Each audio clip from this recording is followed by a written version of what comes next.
કફ સિરપથી રાજસ્થાન અને એમપીમાં બાળકોના મૃત્યુથી હવે ગુજરાતમાં સતર્કતા વધારવામાં આવી છે। બાળકોના મૃત્યુની ગુજરાત સરકારે ગંભીર નોંધ લીધી। ગુજરાતના આરોગ્ય વિભાગે આપ્યા તપાસના આદેશ। રાજસ્થાનમાં ડિસ્ક્રોમેથાસોનની સિરપની આ ઘટના બની છે તે પ્રકારની વાત ઋષિકેશ પટેલે કરી છે। તેઓએ માહિતી આપતા જણાવ્યું કે મધ્યપ્રદેશમાં સેસાન કંપનીની કોલ્ડ્રીપની આ ઘટના બની છે। બંને રાજ્યના ઉપયોગમાં લેવાયેલી દવા ગુજરાતમાં નથી મળતી। મીડિયાના માધ્યમથી જાણવા આવ્યું કે કફ સિરપના ઉપયોગથી નાના બાળકોના મૃત્યુ થયા એવા રાજસ્થાન અને મધ્યપ્રદેશના સમાચારો બાબતે રાજસ્થાન અને મધ્યપ્રદેશમાં અને એમાં રાજસ્થાનમાં ડેક્સ્ટ્રોમેથાપ્રોન જે કાયસન ફાર્મા દ્વારા બનાવવામાં આવેલી અને એ દવાઓનો ઉપયોગ થતાં બાળકો મૃત્યુ પામ્યા છે એવું પ્રાથમિક જાણવા આવેલું છે। સાથે મધ્યપ્રદેશમાં કોલ્ડ્રીપ કફ સિરપ જે સેસાન ફાર્માસ્યુટિકલ દ્વારા બનાવેલી આ દવાથી આ બાળકોના મૃત્યુ થયા હોય એવો પ્રથમદર્શી અહેવાલ જાણવા મળ્યો છે। રાજ્ય સરકારે પણ આ સમાચારો મળતાની સાથે એ બાબતમાં પ્રોએક્ટિવ થઈ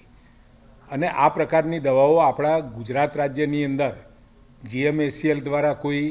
ખરીદવામાં આવે છે કે એની તપાસ કરી હતી અને એમાં આ પ્રકારની કોઈ કંપનીઓ આપણા ત્યાં આવા પ્રકારની કોઈ દવાઓ સપ્લાય કરતી નથી અને સાથે ખુલ્લા માર્કેટમાં પણ આ પ્રકારની દવાઓનું વેચાણ થાય છે કે કેમ અને એના સિવાયની પણ જે આ પ્રકારના કફ સિરપો હોય એની પણ તપાસ કરવાની ગુજરાત સરકારના આરોગ્ય વિભાગ દ્વારા જાણ કરવામાં આવી છે, જેથી કરી આવા કોઈપણ પ્રકારની દવાઓ વેચાતી હોય કે જેના કન્ટેન્ટ્સ દ્વારા બાળકોના જીવન સાથે કંઈ ચેડા થઈ શકે, કંઈ બાળકના જીવનના સાથે ભય થાય એવી દવાઓ ન લેવાય એની ચિંતા રાજ્ય સરકારે કરી છે ને આરોગ્ય વિભાગે આ પ્રકારની સૂચનાઓ પણ આપી છે। સાથે સાથે જે કેન્દ્ર સરકારે પણ હમણાં માર્ગદર્શિકા જાહેર કરી છે કે કોઈપણ પ્રકારની શરદીની કે એવી કોઈપણ પ્રકારની દવાઓ 2 વર્ષથી નીચેના બાળકો હોય એ બાળકોને ડૉક્ટરની સલાહ સિવાય અથવા તો ડૉક્ટરના પ્રિસ્ક્રિપ્શન સિવાય દવાઓ નહીં આપવી એ પ્રકારની સલાહ પણ આપવામાં આવી છે, જેથી કરી